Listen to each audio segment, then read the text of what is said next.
आज हम कुछ बहुत ही पर्सनल और थोड़े चौंकाने वाले अनुभवों पर बात करने वाले हैं। हमारे पास एक YouTube चर्चा का सोर्स है जिसमें दो लोग हैं, लिजा और काश, और उन्होंने दिल्ली में अपने फ्लैट्स और एक हाईवे पर हुए कुछ अजीब, मतलब उनके हिसाब से अलौकिक घटनाओं का जिक्र किया है। हाँ, ये अनुभव सुनकर वाकई लगता है कि काफी इंटेंस रहे होंगे। बिल्कुल। हमारा इरादा बस इन कहानियों को, उनमें जो डिटेल्स बताई गई हैं और उनका उन लोगों पर क्या असर हुआ, उसको समझना है, बिना किसी जजमेंट के। सही बात है, बस एक विश्लेषण कि क्या हुआ, कैसे हुआ। तो चलिए शुरू करते हैं। पहली कहानी लीजा की है, अमर कॉलोनी के एक फ्लैट की। वो इलाका आपको पता होगा, पहले रिफ्यूजी कॉलोनी था। लिजा बता रही थी कि वो शुरू में मजाक करती थी दोस्तों से भूतों के बारे में। खासकर एक दोस्त थी जो थोड़ी डरपोक थी, उनको छिड़ाने के लिए। हाँ, ये दिलचस्प है। मतलब कैसे सिर्फ मजाक या एक सुझाव भी कभी-कभी माहौल बना देता है ना। हाँ, हम शायद उन चीजों पर ज्यादा ध्यान देने लगते हैं जिन्हें हम वैसे इग्नोर कर देते। बिल्कुल। फिर असल घटना हुई, उनके दोस्त चले गए और रात को करीब 3:10 पर दरवाजे जोर से खुले और बंद हुए। 3:10 सुबह। हाँ, सुबह के 3:10। और लिजा बिस्तर पे लेटी थी। उन्होंने देखा कि सामने एक छोटा सा आदमी खड़ा है।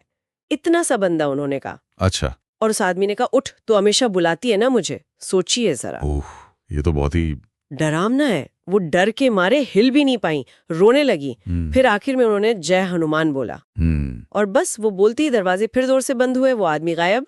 वो फौरन फ्लैट से भाग गई। इस वाक्य में काफी डिटेल्स हैं। एक तो वो समय 3:10 सुबह जो अक्सर ऐसी कहानियों में आता है, फिर उस बौने आदमी का दिखना, उसका बोलना, डर से पैरालाइज हो जाना, ये सब बहुत तीव्र प्रतिक्रियाएं हैं। हाँ, और फिर वो प्रार्थना का इस्तेमाल। और एक और बात बताई थी ना उन्होंने कि बाद में जब उनका दोस्त रुका वहां, हाँ हाँ, अगली सुबह उसका बिस्तर किचन के दरवाजे के पास मिला, अपनी जगह से हट गया था। देखिए, तो डर और जो शारीरिक रिएक्शन थे, रोना, भागना, वो काफी रियल लगते हैं। वाकई। इसके बाद लीजा दूसरे फ्लैट में शिफ्ट हुई, पी ब्लॉक में। शुरू में सब नॉर्मल था, पर फिर वहां भी अजीब चीजें होने लगी। बिस्तर के नीचे से काले लाल कपड़े, चूड़ियां मिली। पहले तो उन्होंने सोचा होगा कि चलो पुरानी किराएदार का होगा, हाँ, नजरअंदाज कर दिया होगा। पर फिर लाइटें अपने आप जलना बुझना, किचन का सामान गिरना, बाथरूम में भारी कैंडल होल्डर का गिरना। अच्छा। और हद तो तब हो गई जब दीवार से नल का ही उखड़ कर बाहर आ गया।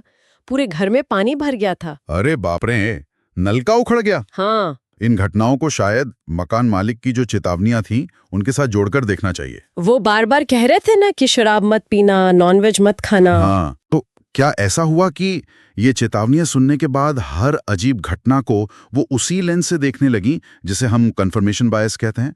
बाद में जो कहानी पता चली वो भी काफी परेशान करने वाली थी कि पिछले किराएदार ने कथित तौर पर किसी महिला के साथ बुरा बर्ताव करके उसे मारकर बेड बॉक्स में छुपा दिया था। हाँ, ये बताया गया था। और फिर ये बात फैली कि शायद उसी की आत्मा उन लोगों को तंग करती है जो फ्लैट में शराब या नॉनवेज का सेवन करते हैं। और कहानी का क्लाइमेक्स तब आया जब लिजा की एक दोस्त वाइन और सिगरेट लेकर आ गई। अच्छा, उसी फ्लैट में? हाँ, लिजा बताती हैं कि अचानक दोनों को एक तेज हवा का झोंका लगा।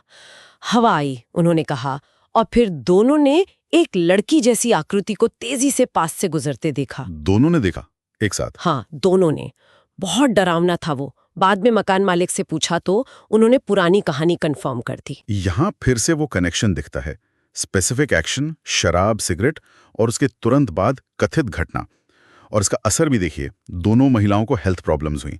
डर इतना था कि फ्लैट छोड़ने के बाद भी लगा कि कोई पीछा कर रहा है। हाँ, उनकी दोस्त को देहरादून में कुछ रस्में करवानी पड़ी और लिजा को झाड़ा लगवाना पड़ा। ये पारंपरिक तरीके हैं जिनसे लोग मानते हैं कि नकारात्मक ऊर्जा दूर होती है। और ये बात की मकान मालिक को शायद सब पता था पर बताया नहीं, और वो फ्लैट आज भी खाली है, ऐसा कहा जाता है। एक और छोटा सा जिक्र था हाईवे की घटना का, सोनीपत अलीपुर वाला। हाँ, वो भी था। देर रात लौटते हुए लिजा और उनकी दोस्त ने सड़क पार करते हुए एक बच्चे जैसी आकृति देखी, और इसके ठीक बाद दोनों की तबीयत बिगड़ गई। सर भारी होना, उल्टी आना। और इस चर्चा में जो दूसरी वक्ता थी काश, उन्होंने भी कुछ बातें कहीं। जैसे उनका मानना था कि परफ्यूम, खुले बाल, देर रात मेकअप में लौटना, ये सब नेगेटिव एनर्जी को अट्रैक्ट कर सकता है। ये व्यक्तिगत विश्वास है, और उन स्वास्थ्य समस्याओं पर भी ध्यान देना चाहिए जिनका जिक्र हुआ, जैसे हाई कोलेस्ट्रॉल, माइग्रेन, बदन भारी लगना, गुस्सा बढ़ जाना, जिनके लिए मेडिकल रिपोर्ट्स में कोई वजह नहीं मिली। सही। ये दिखाता है कि कैसे शदीद डर या तनाव का असर शरीर पर भी आ सकता है, साइकोसोमैटिक जिसे कहते हैं।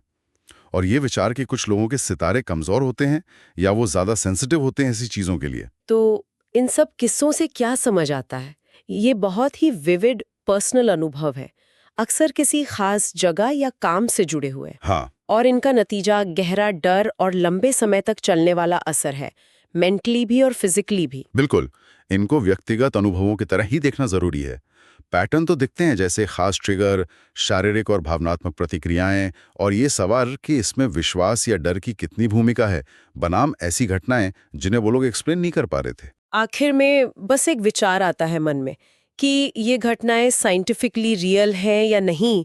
उस बहस से हटकर अगर देखें तो ये कहानियां हमें इंसानी डर की गहराइयों के बारे में, विश्वास की ताकत के बारे में, और हम अपने आसपास की अनजानी बेचैन करने वाली चीजों को कैसे समझते हैं, उसके बारे में क्या सिखाती हैं। ये एक महत्वपूर्ण सवाल है सोचने के लिए।